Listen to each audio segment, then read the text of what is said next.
Dr. Fred Hatfield is an impressive guy. He's a powerlifting champion, author, millionaire businessman with a beautiful wife.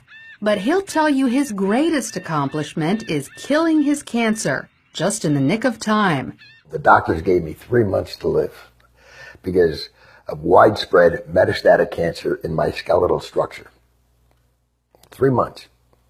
3 different doctors told me that same thing. It's a horrible, horrible feeling to have someone tell you that the person that you love only has 3 months to live and you're not going to be with him anymore. While Fred was preparing to die, he heard about an anti-cancer diet, also known as metabolic therapy. With nothing to lose, he gave it a try and was shocked when it actually worked. And the cancer was gone completely. To this day, there's no trace of it, and it's been over a year. Although it wasn't easy, Fred stopped eating carbohydrates because carbohydrates turn into glucose inside your body. Cancer cells love glucose and need it so badly that if you stop giving it to them, they die. And it just absolutely amazes me that medical science is just now finding this out.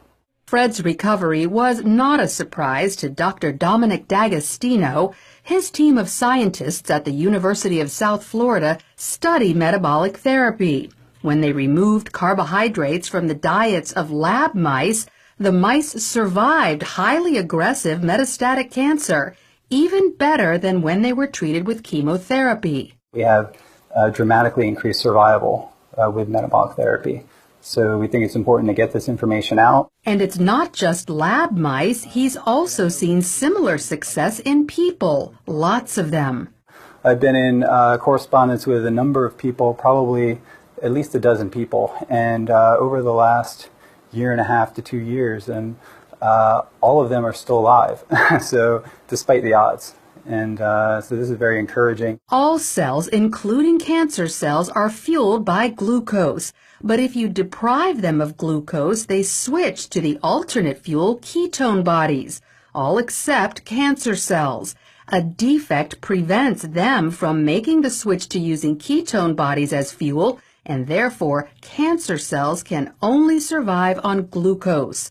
All other cells can use either glucose or ketone bodies. Your normal cells have the metabolic flexibility to adapt from using glucose to using ketone bodies. But cancer cells lack this metabolic flexibility, so we can exploit that. People like Fred, who deprive their cells of glucose and fuel them with ketone bodies instead, eat what's known as a ketogenic diet.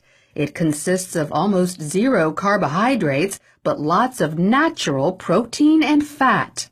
You can go online and there's just cookbooks and, it's clean eating, just very clean eating. None of the sugars, the salts, the trash food. Natural proteins are ones in their original form, but processed meats like cold cuts and hot dogs are off limits because often carbohydrates have been added to them. Natural fats are in their original form, like olive oil, avocados, nuts, and also coconut oil. But stay away from trans fats such as shortening or margarine, which are man-made. Some people are afraid to try the ketogenic diet because they think all this fat is bad for their heart. But more doctors are now saying natural fat is actually good for you, even natural saturated fat like coconut oil and butter. Doctors like cardiologist Stephen Sinatra. Is cholesterol the major cause of heart disease? Absolutely not. In his book, The Great Cholesterol Myth, he says the real cause of heart disease is inflammation, which comes from eating too many carbohydrates. We need to coach our patients and empower them about the dangers of sugar.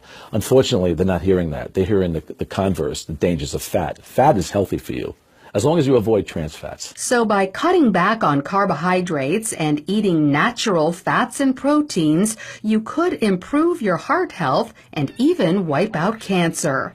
Lori Johnson, CBN News.